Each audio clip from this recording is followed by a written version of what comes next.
problem is we can't get bigger auditoriums. It's hard to get big auditoriums around here, but they're packed. Every one of them has been packed. The response has been unbelievable. But I have to tell you, so in Florida, I was getting all these negative ads. And you probably heard, you know, I own Doral. It's called Trump National Doral. It's beautiful, brand new, beautiful. I blew it up and rebuilt it, and they have a big, big tournament. And the tournament at Doral was won by the great Adam Scott, who's a fantastic player. And he wins the tournament, hits this great shot, and they go to commercial. I said, oh, no, don't go to commercial. Trump ad, Trump ad, Trump ad, but only negative ads, right? Horrible ads, horrible ads. 90% untrue, a little bit of it true. I mean, a little kernel, a little bit, not too much. But these horrible ads. And I said, oh, don't do this.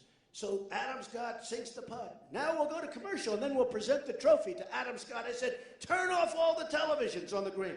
Turn them off. I have never seen so many bad, horrible, negative commercials in Florida. So then they did a thing the other day, I watched it on Fox, where they had, I think they said 58 or 68,000 commercials. Did you see it? And they spent like $57 million. It was even more than that. 57 million, all negative commercials. How would you like to have 58,000? I didn't even know it could be that much. I knew it was a lot because I couldn't turn on television. But thousands and thousands of negative ads fall. So I want to tell you a story.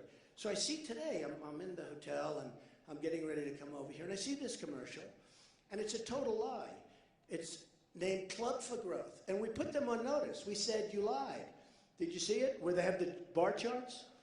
And they said, basically, that if Cruz and Kasich, if you took their delegates and added them up, and they have Trump with 738, and we just won Missouri, by the way, so we can add something.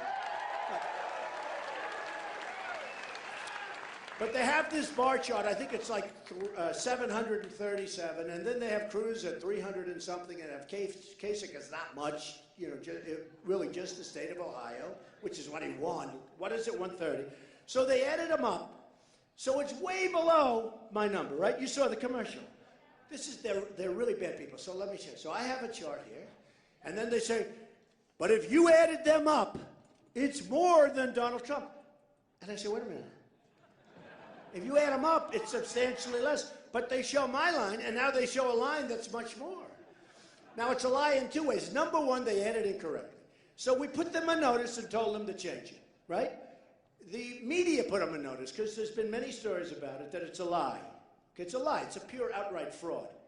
But more importantly than that, let's say Kasich or the other one got out. Many of those people are coming to me. So it's not like they just take them and say, let's add this one and this one. Well, I'm going to get a lot of them. When Jeb Bush dropped out, people said, wow, I went up a lot because I'm doing great. I'm way up high. In fact, NBC came out with a poll 2-3 days ago where I'm at 48 compared to like in the 20s for them. And I said, you know, and I have another one that came out just 2 days ago. We're at 53. That's with other people in the race. That's pretty good. But what happens, think of how horrible, that Club for Growth, you know, they act like they're innocent babies. So they take these two numbers, they add them up, and they show a bar chart that's much higher than mine. And it's much lower, because if you add them up, it's still much less than I have. And they didn't change it, and they don't want to change it because they're dishonest people. But let me give you much worse. I never heard of the Club for Growth. A friend of mine calls me, he says, would you do me a favor? Would you see the Club for Growth? I said, what's that? I said, what are they? Who are they? I'm doing the guy a favor. He's a friend of mine. He's a great guy. I like to do friends favors, you know. Stupidly, I like to do friends favors. So he said, oh, they're a conservative group. And then, okay, so fine. Let him come in. This guy comes in, an ex-congressman, which tells you immediately a lot about him. And he starts telling me about Club for Growth. I said, do me a favor. I don't have a lot of time. Just, like, can you do it, like, in 1 minute? So he tells me about Club for Growth. I said, fine. He asked me for $1 million. I said, $1 million. I said, let me ask you, do I look like a stupid person? I don't even know what you are. I never heard of you. Who are you? For $1 million, I mean, how about like 5,000? Okay? But no, he wants $1 million. Then he leaves, and I was very nice to him, but he leaves, and I get a letter like the following week from the Club for Growth asking me for $1 million in a letter. Now you tell me, how stupid is this guy? So he writes a letter asking me for $1 million. people I don't even know. I met him for a few minutes at a thing where he asked me for $1 million, right? I tell them very nicely, no thank you. I'd rather take the money and throw it out to this audience. Give it to the kids. Really. No, really. You know, you may be rich, but we don't have to be stupid, right? And I just don't like to be taken advantage of, right? So he figured, oh, well. And then, now I have an enemy. And I see today ads from the Club for Growth. And this phony ad where the numbers were added up purposely wrong.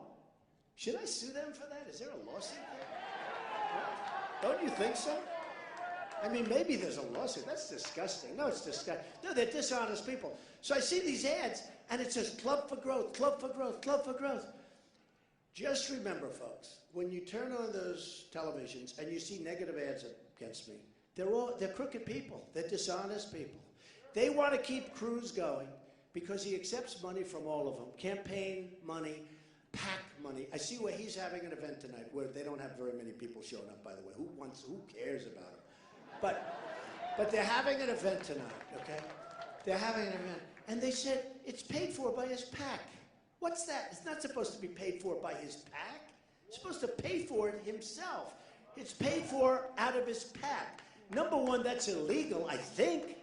But the PAC isn't supposed to be having events. They're supposed to pay with money they raise the old-fashioned way, the hard way, right?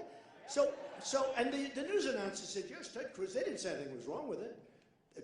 I know something's wrong with it. In fact, why don't you writers write that? Ted Cruz, these are the most dishonest. They make Ted Cruz look like a baby, these guys. Why don't you write that?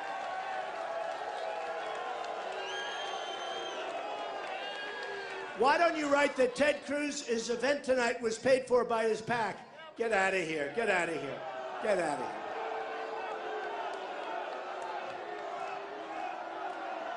Get him out.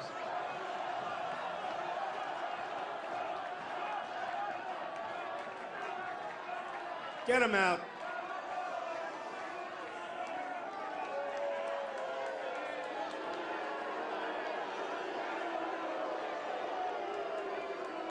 Isn't it fun to be at a Trump rally? Is this great?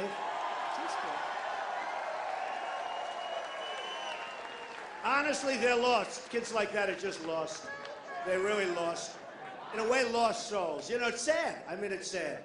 But anyway. It's sad. So they have this thing, and it's held by a PAC. And, you know, I think it's really sad. Just so you understand. The politicians are all talk, no action. It's not going to happen. Ted Cruz never hired a person in his life. He doesn't know about jobs. He sees the kind of numbers I'm getting, where we're getting these massive numbers. Pennsylvania, through the roof. New York, through the roof. I was going to tell you before we were interrupted. In New York, it's really nice when the people that know you best have you way, way, way ahead, where you have a 30-some-odd point lead. 30-some-odd point. Which means they won't even, I don't even think they contest it. But these are people that have known me for many, many years, okay? So this isn't like, you know, you go to a state where they really don't know you very well and you have to sort of convince them who you are. I mean, boy, do they know me in New York. And they're tough, and they're smart, and they know Trump. And it's something nice when they know you in New York. They know you in New York, and you have the kind of numbers that you have, which are through the roof. Nobody's seen numbers like that. So I think it's just a great compliment, and I want to thank the people of New York. I want to thank them, okay? Also, Pennsylvania. Big in Pennsylvania. So look, I want you to see, and I didn't do a fancy job, because why should I, right? Why should I? You all know it's true. We don't need fancy stuff. You know, it's funny.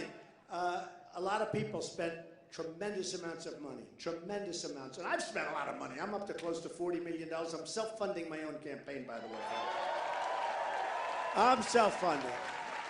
I don't think I get anything out of it. You know, I came this morning, we're driving, and I said, I'm looking at some numbers quickly. I said, look, we're going to make America great again. That's what the key is. But I said to my people, I said, I don't think I get any benefit by self-funding. In other words, nobody goes to the polling booth and they say, I'm going to vote for Trump because he's self-funding, meaning he's not paid off, meaning he's not bought by oil and gas, by the banks. I'm not bought by anybody. I'm bought by you. I'm bought by you. And I said to my people, you know, for the little bit of a voting benefit I get, I don't think it's, I really mean this. I think for the kind of money, I'll be in for a lot more than that. But but it's a lot. But there's something nice. Like, I went to New Hampshire. I was in for $2 million. Another person, let's not mention names, was in for $48 million. I was in first place by a landslide. We won in a landslide, right? The other person was practically last. Who do you want as your president? Who, right? Who?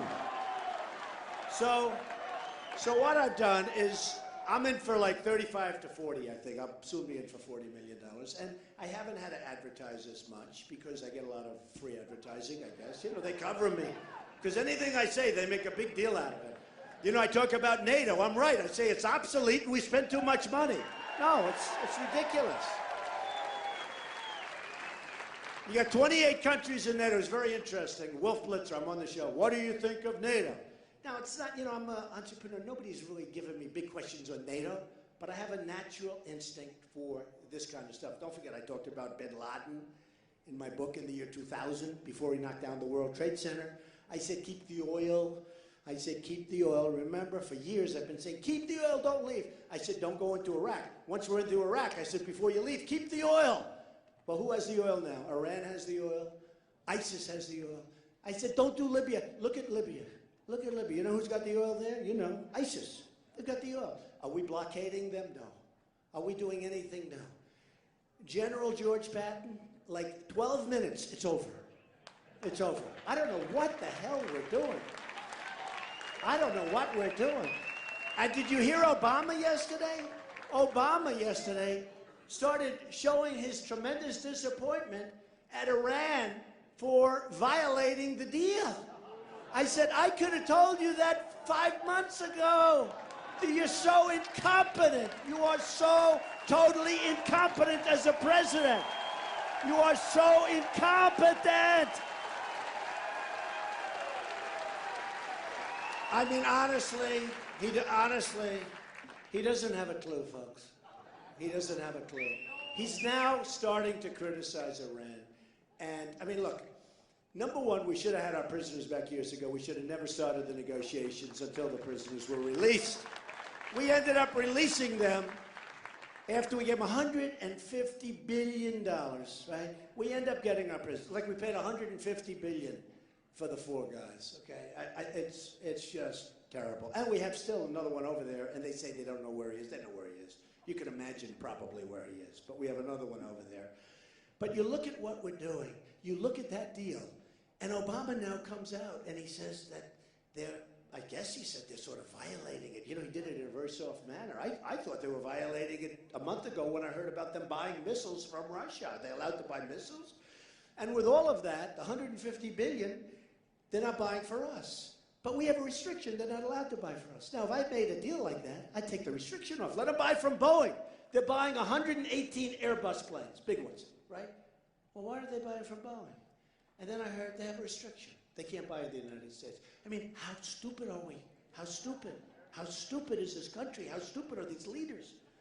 And that's why I'm running, folks, because basically, look, Ivanka just had a beautiful boy, my grandson, another grandson. And we all know Ivanka. She's great. I'm essentially, I'm doing it for you. I'm doing it for him. I'm doing it for them. I'm doing it for my grandchildren, for my children. The country's treated me so good. I built an unbelievable company. By the way, if it wasn't, they would have been all up, because they were, when I filed those papers, almost 100 papers, and my company, it's phenomenal. It's tremendous cash flow. It's very little debt. Some of the greatest assets in the world, buildings, and some of the great assets of the world, Turnberry in Scotland, and so many things. Some of the really great, and you know what? I don't say it to brag. I say, here's a company that I built and started off with very, very little, believe me, a very, very small loan. And now it's worth over $10 billion. That's the kind of thinking the country needs. I don't want anything, folks. I'm not taking salaries. It's so important. We've got to straighten out our country. So when Wolf Blitzer asked me the other day, he said, well, NATO. So it's not like I get that question every day. You know, for 8 months I've been doing this. But I knew it's obsolete. It was designed for the Soviet Union. There is no Soviet Union. There is Russia. Russia's a problem. I think we'll get along fine with Russia, but Russia's a problem. But our real problem now is terrorism. And they have the wrong countries in it. But here's another problem. So we have 28 countries. Most of them, many of them, are on for a free ride. We're paying for tremendous amounts. I mean, people say 72%. We're paying for a vast amount of this stuff. These other countries aren't paying. Also, the Ukraine. I have friends in the Ukraine. They're great people. But why are we always the ones that are